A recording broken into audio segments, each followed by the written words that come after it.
Ya, bagus sekali. Tepuk tangan untuk saudari Arifah.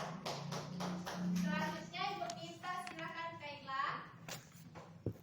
Sistem pencernaan. Proses pencernaan makanan pada manusia melibatkan organ-organ pencernaan.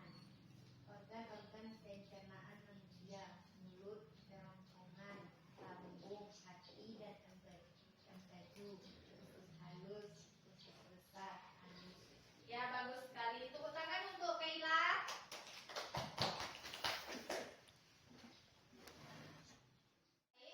Dari pemaparan kalian tadi sudah cukup baik. Ibu akan menjelaskan apa itu struktur dan fungsi sel penyusun jaringan pada sistem pencernaan.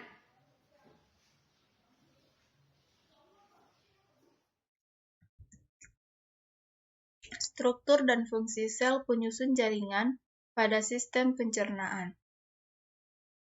Sistem pencernaan adalah proses pencernaan makanan pada manusia yang melibatkan organ-organ pencernaan. Zat-zat makanan yang diperlukan oleh tubuh.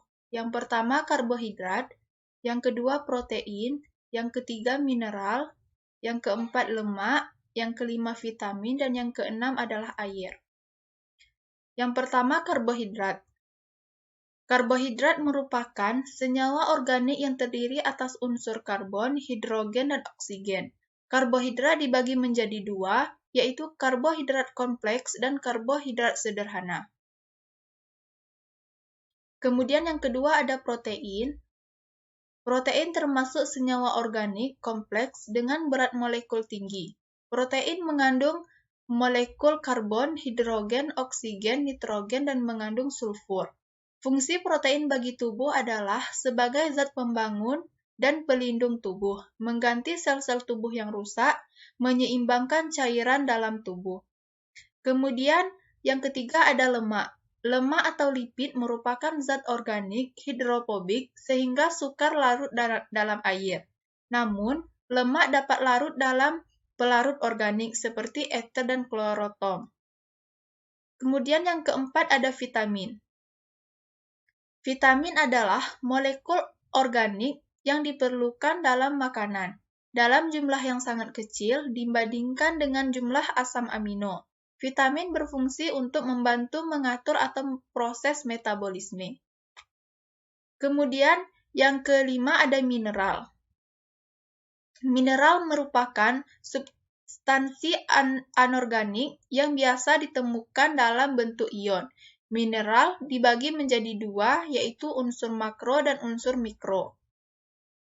Kemudian yang terakhir ada air.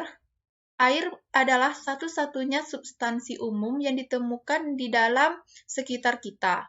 Air diperlukan tubuh karena memiliki fungsi seperti mengatur suhu tubuh, melembabkan jaringan tubuh, melindungi organ vital tubuh, dan jaringan tubuh.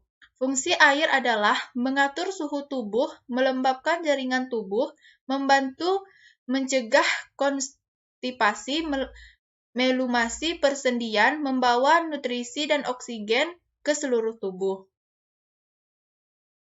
Organ-organ pencernaan pada manusia. Yang pertama, mulut. Di dalam mulut terdapat gigi. Gigi berfungsi untuk mengunyah dan menghancurkan makanan. Kemudian yang kedua ada kerongkongan. Kerongkongan merupakan saluran penghubung antara rongga mulut. Kemudian yang ketiga adalah lambung. Kemudian yang ketiga ada lambung. Lambung merupakan kantong besar di sebelah kiri rongga perut sebagai tempat menampung dan menyerap nutrisi dari makanan.